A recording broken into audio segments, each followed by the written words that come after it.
السلام عليكم ورحمة الله. تحية الإخوان في مباشر جديد. دونك في نفس السلسلة الإخوان فيما يتعلق بالعالم الرقمي، خصوصا مواقع التواصل الاجتماعي.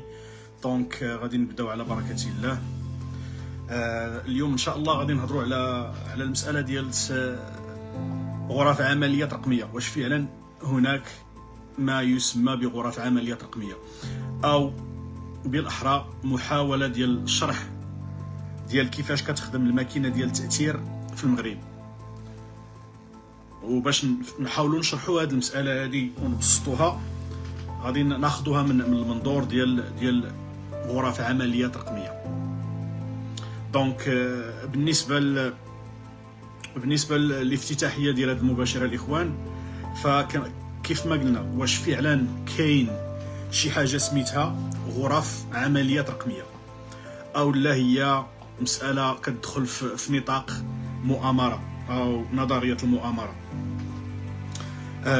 دونك باش نحطوا هادشي في السياق في السياق المحلي ديالنا ونفهموه، فكما قلنا ديما نبقاو نتطرقوا للأمثلة ديال الجزائر والأمثلة ديال بعض الدول العربية. دونك المباشر ديال اليوم ما غاديش ينحصر على أمثلة من المغرب، إنما غادي نطرقوا لبعض الأمثلة من المغرب العربي. دونك غادي نحاولوا نفسروا كيفاش كتخدم ديك الماكينة ديال التأثير الرقمي، وربما باش نحاولوا نبسطوا الامر كما قلت في البدايه، فغادي نحاولوا نفسروها من الزاويه ديال غرفه عمليات، لان المعروف غرفه عمليات في المجال العسكري فهي الغرف اللي كيتم فيها يعني تخطيط المعارك. دونك في العالم الرقمي غرفة العمليات ماشي بالضرورة بناية ويعني شاشات كبيرة يعني في التعريف الكلاسيكي، انما هي تقدر تكون يعني ديما في هذا السياق ديال الرقمي، يعني بما في ذلك يعني المسائل البلاتفورم ديال التواصل الاجتماعي. فهي ممكن تكون واحد الفريق صغير، ممكن تكون يعني شبكة ديال الحسابات، وممكن تكون مجموعة ديال الواتساب أو تيليجرام، أو ممكن تكون مسألة ديال التنسيق بين صفحات مؤثرة أو مؤثرين عندهم متتبعين. والمسألة كتخدم بثلاثة ديال الوسائل رئيسية. دونك المسألة الأولى هو الرسالة أو الميساج اللي كيتداولوه. المسألة الثانية التوقيت فين كيداروا هذا النوع ديال الهجمات. المسألة الثالثة التدخين. هاد ثلاثة الوسائل أو هاد ثلاثة الأدوات هي أدوات رئيسية. دونك في بعض الفترات يعني خصوصا في التوتر الحالي بين المغرب والجزائر، يعني كيتلاحظ في بعض اللحظات معينة كاين واحد ربما واحد برامج حواريه كتدوز في قنوات رسميه ديال الجزائر مثلا، وصفحات اخباريه رقميه، وكتلقاها يعني كتستعمل نفس المصطلحات تماما كما ذكرنا في المباشر اللي داز، تقريبا نفس العناوين، وكتكون في واحد الفتره معينه. فمثلا كتلقى بحال مثلا يعني الأزمة في المغرب، كتلقى مثلا التصعيد، الفشل السياسي، كتلقى مثلا المخزن يقمع الحريات، يعني كتلقى عناوين وكتلقاها في الوسائل الرسمية الغير رسمية، وكتلقاها في حسابات ديال الواتساب. يعني كتلقى هذه المسائل هذه تقريبا أي واحد عنده واحد شوية ديال الملاحظة كيلاحظ هذه المسائل هذه. يعني وهي ماشي الإشكال، يعني هي كتحاول انها تركز على هذه المساله هذه ديال كتكون عندهم فاهمين على الرساله او على الميساج اللي غادي يدوز. دونك نطرقوا يعني فاش قلنا دوك 3 الادوات غنطرقوا للمساله الاولى او التكتيك الاول اللي هو توحيد الرساله. فمثلا الى لاحظتوا مثلا في الازمه ديال المغرب مع الجزائر على سبيل المثال، يعني كتفيق الصباح كتلقى الصفحات عندها واحد العدد ديال المصطلحات كتسمعها، مثلا العزله الاقليميه كما قلنا في المباشر اللي داز، انهيار المخزن، البروباغندا، يعني كتلقى واحد المجموعه ديال العناوين، وكتلقاها عناوين كتبدا في سميتو في الصحافه الرسميه ديال الدوله، كتنزل الصفحات يعني الغير رسميه، كتنزل يعني لي بلاتفورم ديال المؤثرين، يعني بحال تيك توك بحال الفيسبوك، وكتلقى واحد الحوار تقريبا الفكره موحده. والفكره هنا ماشي انهم يعبروا على راي ولا يبنيو راي معين، الفكره هي غير توحيد الخطاب. فمثلا يعني نعطيو غير مثال، مثلا خلال النقاشات حول العلاقات يعني الافريقيه للمغرب، الا مشيتي للبلاتفورمات ديال الجزائر فكتلقى نفس الفكره، رغم ان المغرب منفتح على افريقيا، يعني البنوك ديال المغرب راه منتشرين في افريقيا بواحد الطريقه يعني كبيره، والمغرب متجه لافريقيا لان هذه كانت خطه ديال الدوله منذ سنوات. يعني كاين عمق افريقي اقتصاديا، كاين سياسيا، يعني كاين مجموعه ديال الحوايج. ولكن فاش كتجي تصنت مثلا الاعلام الجزائري الرسمي والغير رسمي، وكتمشي كتقلب لي بلاتفورم ديالهم مثلا في الفيسبوك ولا في تيك توك، ولا كتلقى انهم مروجين لواحد الفكره ديال المغرب معزول قاريا، وهاد الفكره كتلقى مروجين ليها ودايره كما قلت، يعني كتبدا باش كاين واحد التسلسل لهاد المسائل هذه. يعني حتى المتابع اللي مثلا اللي ما تابعش التفاصيل كيبقى في بالو غير دوك المصطلحات اللي كتعاود اولا ديك الفكره اللي مسوقين ليها، لان الطبيعه ديال التركيبه ديالنا حنا والدماغ ديالنا، انا كنتفكروا غير الكلمات اللي كتكرر اكثر من المعلومه. هذه طبيعه ديال العقل البشري. دونك المساله ديال الرساله او الميساج او لا المضمون ديال المحتوى. المساله الثانيه او التكتيك الثاني وهي المساله ديال التوقيت، لانه فاش كتشوف هاد الحملات كتلقاها كتختار واحد اللحظه معينه اللي كتكون فيها الناس مشحونه عاطفيا. فمثلا نعطيو غير مثال، مثلا الى بالنسبه للناس اللي متبعين الرياضه، فديما في اللقاءات ديالنا في الانديه ديالنا مع الانديه ديال الجزائر ديما كتسبقها واحد الحمله وكتجي من موراها واحد الحمله. علاش؟ لانه عارفين باللي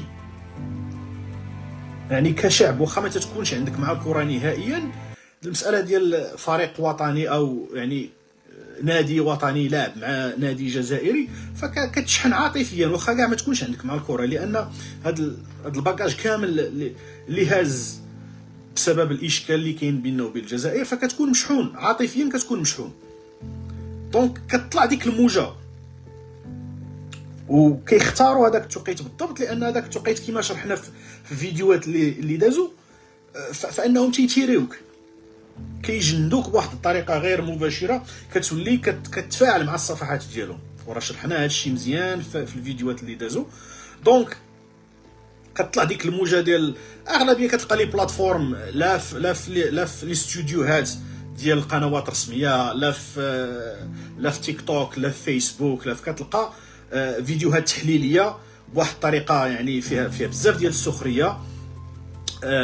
احيانا كاع كيجيبوا ناس لا علاقه عندهم مع الرياضه، يعني كيتحول النقاش من الرياضه الى مقارنه سياسيه او اجتماعيه او اقتصاديه، لانه كاين الشحن وعارفين كاين التفاعل، وكيستغلوا ديك الفرصه هذيك باش يدوزوا واحد المجموعه ديال المغالطات. وبمجرد ما كتفاعل مع دوك المغالطات لانهم غادي يجبدوك عاطفيا، يعني راه حققوا اللوجوندا ديالهم، وكتكون هي مركزه على الجذب.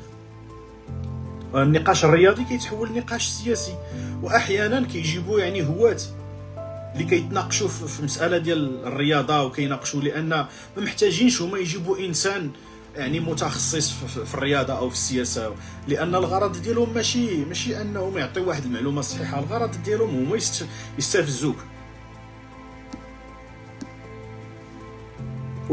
وكاينه المساله الثانيه وهي خلق المواجهه المباشره.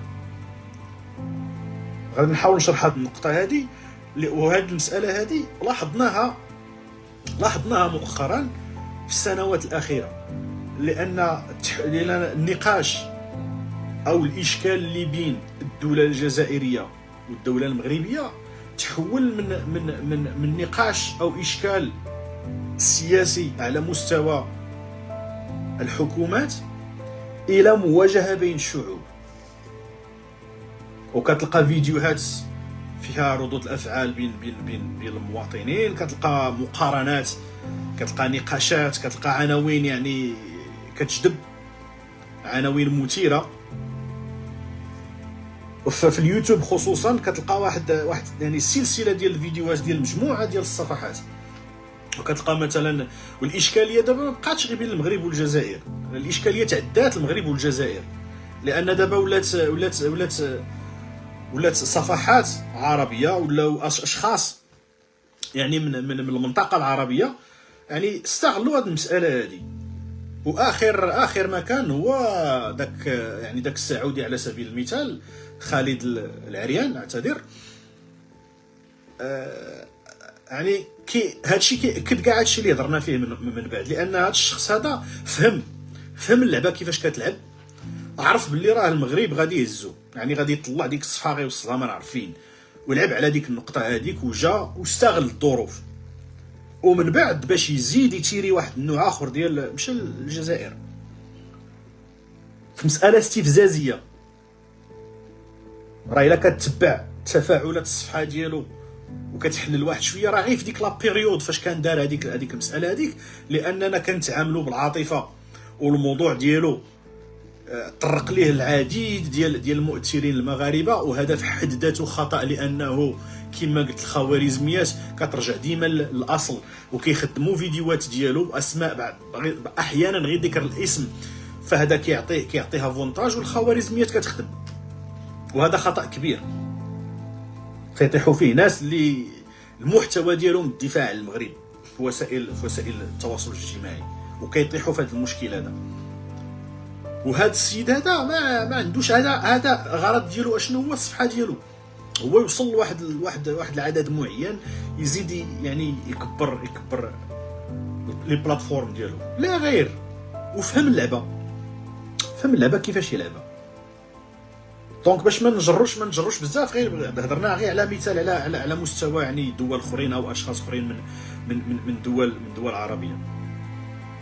ففي المساله ديال الاعلام العربي خصوصا، يعني بقى نعطي بهذا المثال ديال الرياضه مثلا، لانه يعني اغلبيه ديالنا تابعنا شنو اللي طرا، فكتلقى يعني برامج دارت في قنوات، في بلاتفورمات ديال السوشيال ميديا، تخلقوا برامج، جابوا مختصين، يعني كتلقى مواجهات، يعني كتلقى فيها يعني مجموعه ديال الاخبار كدوز، اغلبيه ديالها مستفزه، تفاعلات، يعني كتشوف بلي هذه الماكينه هذه خدامه، كتشوف فيها خدامه، يعني عن طريق الاستفزاز. والمصريين مجهدين في هادشي، لان كاين واحد النوع من صانعي المحتوى في مصر، واحد النوع كيتعاطف معاك كمغرب، وواحد النوع العكس، ولكن بجوجهم عندهم نفس الهدف، لانه من غير المنطقي انه يجي واحد مصري ما عنده حتى شي علاقه بالمغرب يبقى يدافع عليك، ماشي منطقيه، او يجي يبقى يتناقش مشاكل ديالك ديال بلادك، ماشي منطقيه. من هذا المنظور هذا، ولكن منطقيه فاش كتفكر فيها وتفهم كيفاش الخوارزميات كيخدموا، كيفاش هاد لي بلاتفورم كيخدموا، غادي تفهمها مزيان. لان الخوارزميه كتفهم غير حاجه وحده، هو هذا المحتوى كيخلق تفاعل، ما عندهاش غرض اشنو كيتناقش والمستوى ديال النقاش ولا المعلومات اللي كدوز، لا علاقه. وكتلقى احيانا كاع بلا تنسيق في السياق ديال الجزائر والاشكال ديالها مع المغرب، كتلقى احيانا الصناع ديال المحتوى كيتلاحوا على واحد المجموعه ديال المواضيع بلا تنسيق، لان عارفين فيها المشاهدات وكيتعاودوا، واغلبيه ديال هادو كيكونوا عليهم من باب الاسترزاق، ولكن راهم مجندين كما شرحنا في المباشر اللي داز، سواء مجندين بطريقه غير مباشره او طريقه مباشره، راه تيخدموا لاجوندا. دونك هاد ثلاثه المسائل الرئيسيه اللي تطرقنا ليها، وبغيت نطرق المساله ديال نعطي مثال ديال التجنيد. فمثلا كنلاحظوا بلي واحد المجموعه مؤخرا، مجموعه ديال الحسابات تم الكشف عليها، كانت الاصل مولى من قطر والجزائر، وكانت موجهه للمغرب. وهضرنا في هذه المساله هذه يعني في سميتو في المباشر اللي داز، يعني حاولنا نشرحوها عن طريق التجنيد. وهذا التجنيد كاين فيه تجنيد مباشر غير مباشر كما درنا. يعني كتلقى مثلا المثال ديال قطر والجزائر كمثال اللي كيستهدفوا فيه المغرب، وكاين مثال اخر غادي نعطيه، وكنظن انا في الراي ديالي على حسب الملاحظات ديالي عفوا، وعلى حسب يعني التحليلات، كاين الذباب الالكتروني ديال السعوديه ربما من اخطر الذباب الالكتروني على مستوى الدول العربيه. يعني عندهم واحد القوه ومنظمين وخدامين بطريقه فعاله.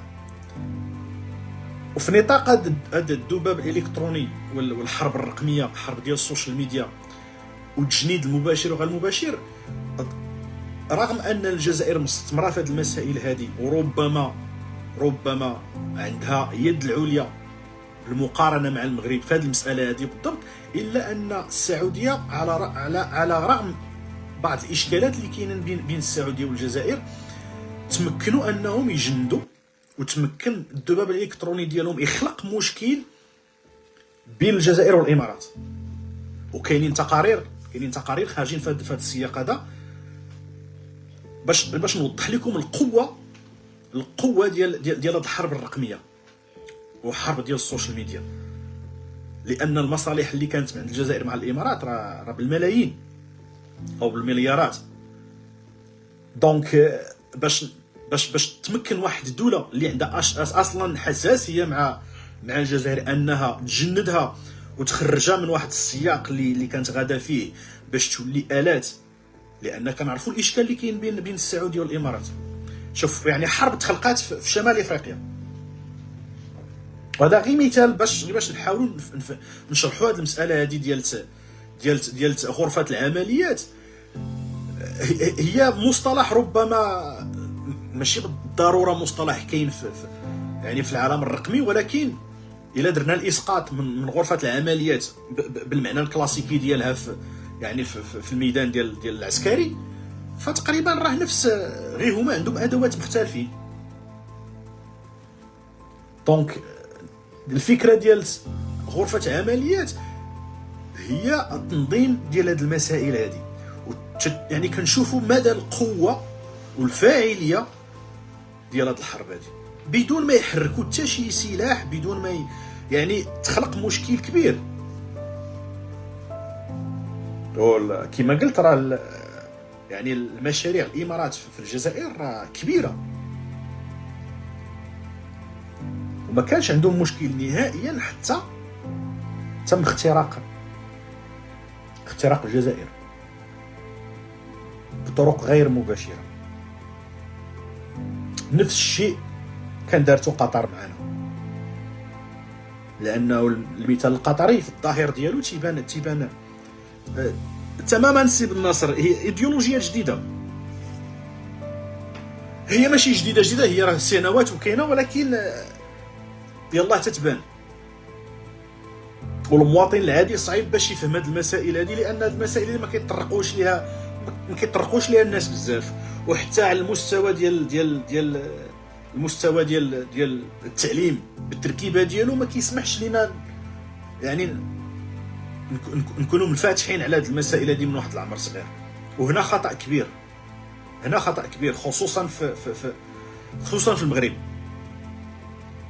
او الدول يعني اللي مستهدفه، او الدول اللي غير متقدمه، لان هذه الحرب هذه راه باديه شحال من هذا، شحال من سنه، وللاسف الشديد حنا متوخرين فيها.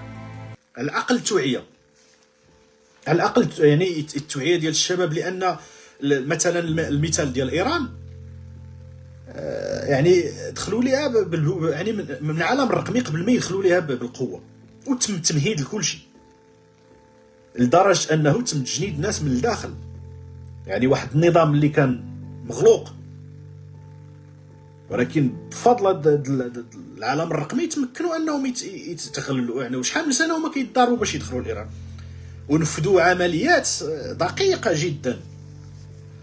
يعني كما قلت التمهيد راه تم عن طريق العالم الرقمي وعن طريق غرفه عمليات رقميه، قبل ما يمشيو للمسائل ديال الاسلحه وقبل ما فهنا كتكمن الخطوره ديال هذا العالم الرقمي، خصوصا الا كان الشعب غير واعي بهذه المسائل هذه، والشعب يعني ما منفتحش على الفكره ديال راه حنا كنتحولوا، راه العالم تيتغير من حدانا. راه مزيان اننا نستمروا في الاسلحه ونشريو الاسلحه، ولكن راه كاين مسائل اخرى، ماشي غير الاسلحه، راه كاين مسائل اخرى اللي تيحاربوا بها الناس دابا. راه دوله تقدر تزكى الا تم الاختراق ديالها رقميا، تزكى اسلحه الا تم اختراقها رقميا راه تزكى. يعني المسائل اتجهت ديجا في واحد الاتجاه بعيد. راه ماشي هادشي راه ماشي عاد جديد، هادشي راه سنين وسنين هو كاين، ولكن كما قلت حنا يلاه كنفتحوا على هاد المسائل هادي، لان ما موفرش لنا الظروف، ما موفرش لنا يعني الارضيه باش نفهموا هاد المسائل هادي. دونك غير باش نشرحوا هاد المساله ديال الغرف عمليات رقميه، هو ربما تعبير مجازي، ولكن بالاسقاط كما قلت على التعريف على المصطلح او التعريف الكلاسيكي، فكنشوفوا باللي راه كاين فعلا ترتيبات، كاين يعني عمليات يعني كتحط خطط، ماشي على المستوى ديال المغرب العربي او الشمال افريقيا، انا مور العالم كامل. هي الخوارزميه تاع السي بن ناصر في حد ذاتها راه هي الديب ستيت. دونك كاين كما قلت راه كاين اشكال كبير هنايا كدوله، كاين اشكال كبير، والدوله خصها تعاود اعاده النظر في هذه المسائل هذه. يعني حنا عندنا مشاكل كبيره في البلاد، ربما خص الاولويات يعني ولكن هذه المساله هذه راه خطيره جدا، وخص يتم الالتفات لها. اخر ضوان عزيز، نفس الشيء الذي يقال انه وقع مع مادورو. تماما اخويا رضوان، راه قلت لك الاشكال دابا العالم الرقمي راه ممكن تخترق، ممكن الاجهزه ديالك تسكت، سيرتو الا كنتي غير مصنع، لان ما يمكنش واحد الدوله غادي تعطيك مثلا واحد السلاح مثلا اللي هو سلاح يعني من الاسلحه اللي محسوبه الاسلحه الفتاكه او الخطيره، ما يمكنش غادي تعطيك الكونترول الكامل. راه الناس اللي مطالعين بهاد الدومين ديال الاسلحه والتسلح، راه ديما اللي تيصنع تيخلي عنده واحد الكونترول، ممكن يزكيك في اي لحظه. يعني راه اشكال، تقدر تشري سلاح انت ترسانه عندك، ترسانه يعني تتخلع، ولكن راه يقدر يزكيوها ليك. ويدخلوا حتى لعندك لداخل ويديروا فيك اللي بغاو، كيما قلنا المثال ديال ايران ومثال ديال مادورو فعلا فنزويلا، وكاينين الامثله غادي تجي. راه ما غاديش توقف هاد الماكينه هنايا. وهنا فين تنقول راه المساله هذه مساله خطيره جدا ومهمه جدا. للاسف الشديد في هذا الدومين هذا راه الجزائر انفيستين فيه، يعني مستثمرين فيه اكثر منا وخدموا عليه اكثر منا. وراه التحالفات كتبدل، التحالفات كتغير، لان مثلا اللي كتشوفوا معاك اليوم راه يقدر يكون ضدك غدا. التحالفات راه كتبدل على حسب المصالح.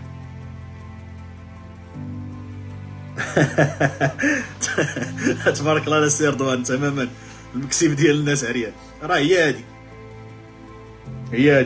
هي صراحه يعني مساله كتخلع لان يعني المفهوم التقليدي ديال الحرب راه تبدل، ما بقاش، وحنا ما مسيرينوش. دونك الاخوان باش ما نخرجوش بزاف على السياق ديال الحلقه، كاينه مساله اخرى ديال البوتات. وربما بزاف ديال الناس ما عارفينش شنو هو هذا المصطلح هذا. يعني البوت الا جينا نبسطوه هو واحد الحساب آلي، برنامج ماشي انسان، وكيقدر انه يدير تعليقات بزاف، يدير هاشتاغات بزاف ويسيركيليهم، يعاود ينشر نفس الفكره واحد السرعه خياليه. وكتشوفوا هاد باش نعاود نشرح مزيان ونحاول نقرب لك الفكره ديال هذا البوت شنو هو. الا مشيتي مثلا للمساله ديال الانتخابات، كتلقى فيه هذا الحساب الآلي خدام سيرتو في الانتخابات، يعني كيديروا واحد الانتشار واسع، وكيروجوا المجموعه ديال كيدوروا التعليقات وكيروجوا لواحد الهاشتاغات. والناس راه مستثمرين في هذا الشيء بزاف، سنين راه ماشي جديد، هذا الشيء راه كاين، تم الاستثمار في هذا الشيء. يعني حملات انتخابيه بطريقه رقميه، ما بقاش داك نمشيو ونخرجوا. يعني الاحزاب دابا في اغلب الدول كدير مجموعه واحد شويه ديال التجمعات وكذا، الخطابات كذا، ولكن الخدمه الصحيحه كاينه في العالم الرقمي، في لي بلاتفورم ديال السوشيال ميديا. فهاد البوت هذا كيخدموا به بزاف في الانتخابات. كذلك نعطيك واحد المثال اللي تيخدم فيه هاد البوت بزاف، الناس اللي كيديروا الكوميرس في اوروبا، خصوصا في اوروبا كاين واحد الثقافه. الا بغيتي تشري واحد البرودوي من شي موقع الكتروني ولا مشي بلاصه، كتمشي كتقرا دوك التعاليق ديال الناس اللي شراو ديجا، تيخليو تعاليق لي ريفيو ولا لي فيدباك، وكتبقى تقرا فيهم. هاد البوت هذا تيستثمروا فيه لي بيزنس، كيستثمروا فيه هاد الحساب الآلي باش يبقى يدير لهم جينيراسيون ديال لي ريفيو بوزيتيف، يعني على اساس انه راه بنادم شرا برودوي وتيشجع وتيقول البرودوي مزيان وهادي هو راه ماشي اصلا، راه ماشي انسان.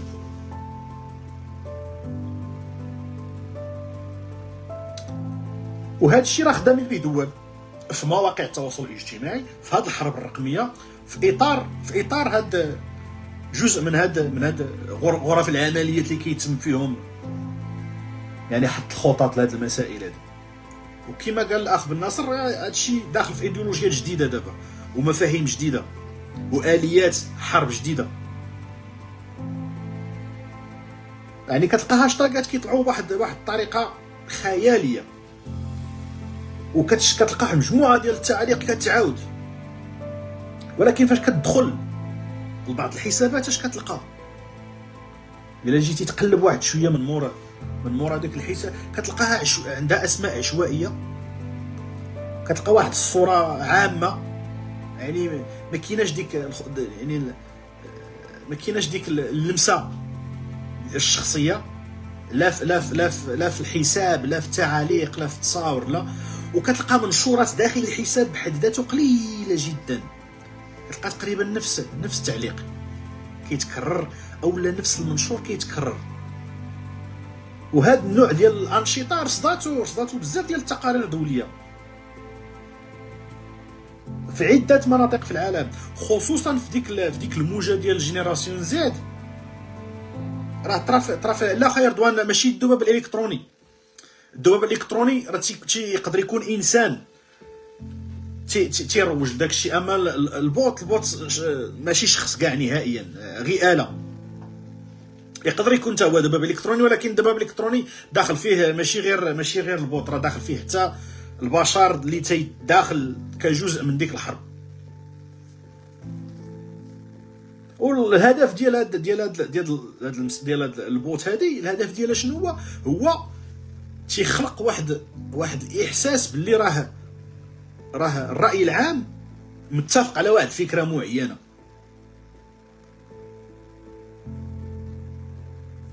وكما قلت لك، الا بغيتي تفهموا مزيان فهموا في السياق ديال الانتخابات، لان كيروجوا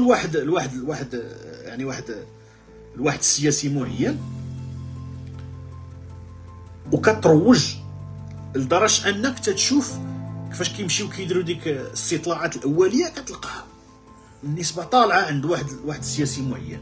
وراه داك الشيء ماشي بالضروره تيعكس الواقع، لان راه كاين خدمه من مور الكواليس باش يوصل داك، باش يكون تاثير على ناس اخرين اللي مازال ما قروش، وهكا كتربح انتخابات. بعيد على الزرادي وبعيد على 4000 اللي عندنا حنا للاسف الشديد. دونك المعركه الاخوان في وقت ديالنا دابا ماشي معركه سياسيه، ماشي معركه ديال الاسلحه، ماشي معركه ديال الا جينا نبسطوها في هذا العالم الرقمي، هي معركه ديال لفت الانتباه. الا قدرت نتيريك ونجيبك لعندي كيف ما بغى يكون التفاعل ديالك ايجابي سلبي، راه ربحتك في هذا السياق هذا. كما شرحنا في مباشرات اللي دازو، بلا ما نعاود نرجعوا للفكره ديال كيفاش الانسان كيولي هو جزء من واحد لاجوندا كتضرب في بلادو.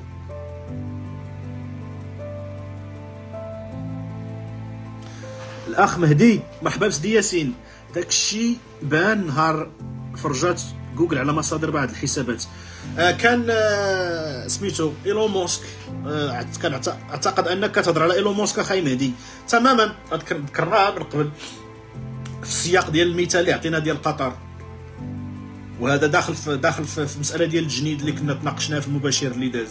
وهو فيه هذاك مثال ديال قطر والجزائر، فيه تيعطيوك مثال، تيشرحوا المساله وتيبسطوا مساله ديال التجنيد المباشر غير المباشر.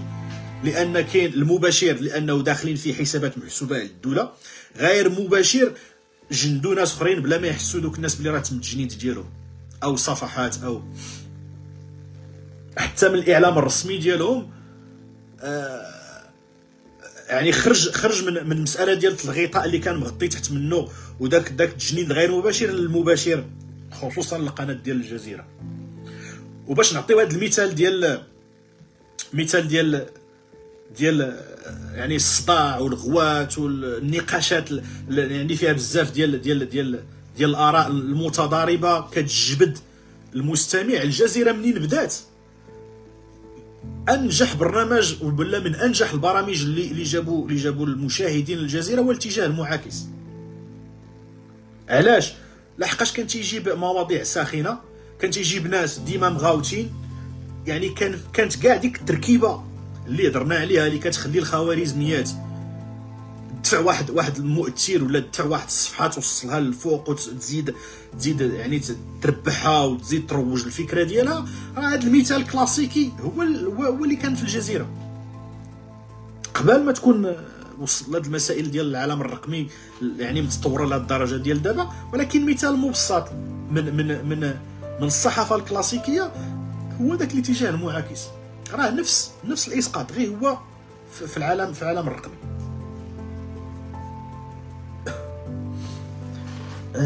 سي بن ناصر، عوده الى غرفه العمليات. الجزائر تستهدف المغرب عن طريق خرق خلق نعرات بين الإسلاميين والعلمانيين من جهة وبين اليسار الاشتراكي والليبراليين، كما أنها اخترقت الحركة الأمازيغية لخلق صراع مع الاتجاه العروبي. هذه خطة. المشكل دابا سي بن ناصر، الاشكال دابا عندنا حنا في المغرب راه ماشي في الكتل، وماشي في الاحزاب، وماشي في التيارات. راه هادو نقدروا نتعاملوا معاهم. الاشكال دابا تخطى هاد المسائل هادي المواطن العادي. هنا في كاين الاشكال. اما اللي محسوبين على الكتل، ومحسوبين على الاحزاب، ومحسوبين على الحركات، ومحسوبين هادو ممكن تعاملوا معاهم كشعب. ولكن ملي تيولي عندك المواطن العادي مستهدف ومجند بطريقه غير مباشره، هنا فين تيكمن الخطر. لان داك المواطن ما عندوش داك الوعي الالكتروني ولا داك الوعي الرقمي باش انه يفهم هاد المسائل هادي.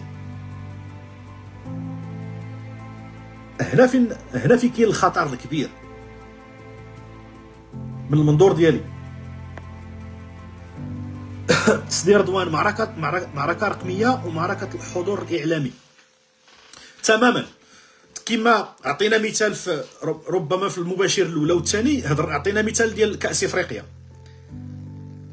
كاس افريقيا مثال حي على هذه المساله هذه اخي رضوان. لان المعركه الرقميه في السياق ديال كاس افريقيا كيفاش بدات في الاول، بدات في لي بلاتفورم ديال السوشيال ميديا. منين وصلنا للحدث براسو، اش ولا تسلسل، ولا المواضيع كيطرحوا في وسائل الاعلام الرسميه والغير الرسميه. كما قلنا واخا تنقولوا غير رسميه، راه كلشي تابع سواء مصر سواء الجزائر، كلشي تابع للدوله، ما كاينش اللي تيخرج على الخط. كيتعطاو العناوين الرئيسيه، كيتناقشوا، كتلقى صفحات الفيسبوك نفس المواضيع، نفس العناوين، نفس الاتجاه. وكتلقى التيك توك نفس القضيه، نفس الاستراتيجيه متابعينها. يعني كاين تسلسل. وكاس افريقيا كما قلت هو النقطه تحول بالنسبه لي انا شخصيا، اللي خلاني انني نخرج ندير هذا النوع ديال المحتوى، لانني شفت الخطوره ديال هذه المعركه هذه وفهمتها، وخديت وقت انني نتوغل فيها ونشرحها. وكنحاول نحطها ونشرحها بواحد الطريقه باسقاط على مسائل كلاسيكيه، وكندير بعض المصطلحات اللي هي معروفه في المجال مثلا الكلاسيكي، غير باش نحاول نعطي الفكره ونوصلها بديك الطريقه. لان المثال ديال كاس افريقيا فشفنا القوه ديال هذا الشيء، شفنا القوه ديالها، رغم انها، وانا ملي تنقول هذا الشيء ما تنقولش راه المغرب راه كما قلت راه حنا عندنا مشاكل كثيره، ولكن تظاهره ديال كاس افريقيا غير اللي بغى يتعامى، تظاهره دازت في اعلى مستوى رغم الحرب اللي توجهات ضدنا. تظاهره ناجحه بمعنى الكلمه على جميع المستويات. للاسف الشديد خسرنا النهائي، والنهائي فيه كثير ما يتقال، لان النتيجه ديال الضغوطات والنتيجه ديال الحروب الرقميه باش خسرنا الفينال. الخصم كان في مستوى، ولكن كان في امكاننا نربحوه، ولكن كانت مسائل اخرى. وكنتمنى بكل صراحه، لان ما عرفتش الاخوان واش فراسكم من بلي راه نتفليكس كانت كتصور في المغرب تحضيرا يعني لواحد الوثائقي. كنتمنى انها تخرجوا، لان غادي تفضح حوايج كثيره، غادي يخرجوا شي حوايج في ذاك الوثائقي اللي غادي تزعزع ربما يعني الكاف. وكنتمنى من الله انه ما يتمش الدفع ديالو يعني للجنب باش تخرج الحقيقه كامله. دونك كيما قلنا الاخوان، المعركه ديال اليوم راه ماشي فقط معركه سياسيه، راه هي معركه ديال الانتباه ولفت الانتباه واستفزازك باش تفاعل ببساطه. لان قد ما تنشوفوا ان هذا العالم الرقمي يعني كومبلكس وكنشوفوه خطير جدا، راه الحل بسيط جدا. الحل باش انك ما تساهمش في ديك الحرب الرقميه الموجهه ضد بلادك بسيط. كيف مع ديك الكومبلكسيتي من هاد الجهه، الحل ديالها بسيط جدا، هو انك ما تفاعلش مع هاد النوع ديال المحتوى، ما تفاعلش معاه، الغد ما تلقاش. لان هناك مئات او بالاحرى الالاف ديال الصفحات وديال المؤثرين، ماشي غير في العالم العربي، في العالم كامل، عايشين من المغرب. يعني خصنا نوقفوا ونسولوا روسنا علاش المغرب بالضبط، علاش المغرب بالضبط. اولا لان المغرب تراند، ثانيا لاننا شعب عاطفي ورعاقوا بنا الناس، عارفيننا بلي شعب عاطفي وتيتم الاستغلال ديالنا. وللاسف الشديد هذا كيحطنا في واحد نقطه ضعف.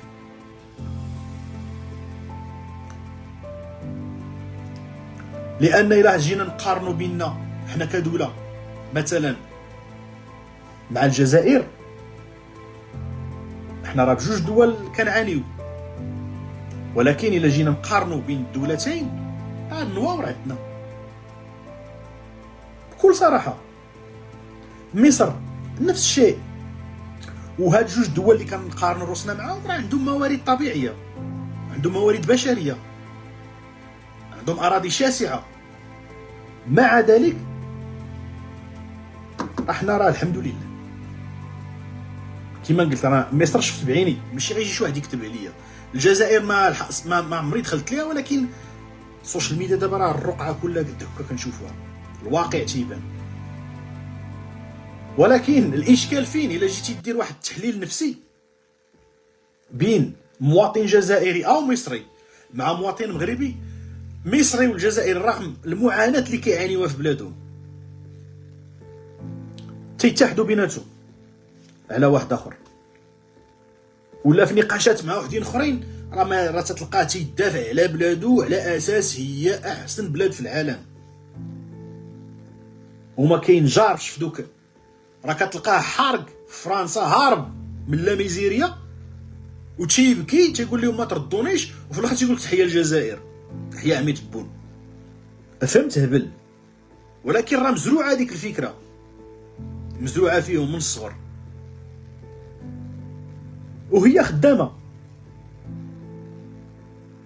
لان كتعطيهم واحد شويه المناعه على المعارك الرقميه. مغاربه كاين اشكال عندنا، حنا كاين عندنا اشكال عاطفي واشكال ديال التعامل مع هذا النوع ديال المشاكل. دونك راه هي لعبه،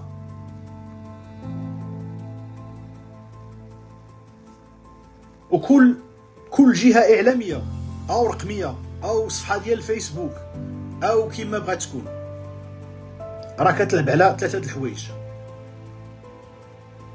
وكان كما قلت راه المثال ديال داك السعودي ديال العريان، اعتذر من جديد، مثال حي، مرة امثله كثار بزاف.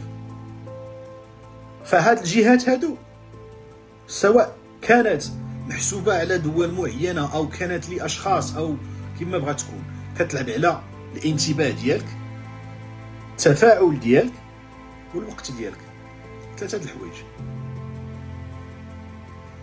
وباش اننا نخرجوا من هذه القوقعه هذه ديال شكون ضدنا وشكون، نبعدوا حنا كاع من هذا السؤال هذا ديال شكون ضدنا، لانه هذا ماشي هو السؤال الحقيقي ولا السؤال الرئيسي في هذه المعركه هذه. السؤال الرئيسي واش حنا فاهمين كيفاش كتخدم اللعبه الرقميه، واش حنا فاهمين كيفاش كيخدموا وكيبلانيو لهذا الشيء في ديك الغرفه. كيف ما بغات تكون، سواء كانت مجموعه ديال الصفحات مؤثره، سواء كانوا يعني مستوى ديال الدوله، كيف ما بغات تكون. هذا هو السؤال الرئيسي، لانه مجرد ما كتفهم هذه المسائل هذه راه تيصعب انه يأثروا عليك، ما غاديش يأثروا عليك بسهوله، وما غاديش تنجار في ديك الحرب اللي هما تيربحوا منها على جميع الاصعده. دونك الاخوان كنتمنى تكون الحلقه شويه قصيره، ولكن وصلنا لاكثر من 40 دقيقه، فكنتمنى تكون الحلقه نالت الاعجاب ديالكم. كان المواضيع كتكون شويه صعيبه قاصحه، تنحاولوا نشرحوها على يعني نبسطوا على قد ما كنقدروا، لان مسائل حساسه جدا، والمحتوى ماشي ديال كلشي، محتوى صعيب، وكنتمنى انه يتم الالتفات لهذا الموضوع هذا، والالتفات لهذه المسائل هذه، لانها مهمه جدا وكتشكل خطر على الامن ديال الدوله بكل بساطه. دونك الاخوان، الى عجبكم المحتوى كنتمنى انكم يعني تشاركوا، تفاعلوا. شكرا لجميع الاخوان اللي تفاعلوا معنا اليوم، الاخوان اللي تفاعلوا قبل من المباشر. غادي نحاولوا ان شاء الله في المباشر الجاي نشرحوا كيفاش يعني تكتشف هذه الحمله الرقميه بنفسك، ونحاولوا يعني نعطيوك مجموعه ديال المسائل كيفاش تحلل المحتوى السياسي يعني بذكاء، وكيفاش ما توليش انت اداه في الصراع الرقمي. غنحاولوا نطرقوا لهاد 3 ديال النقاط في المباشر الجاي، ربما نقدروا تكون هذه هي الخلاصه ديال هذه السلسله هذه. دونك الاخوان، شكرا من جديد، تحياتي للتفاعل ديالكم، وتصبحون على خير.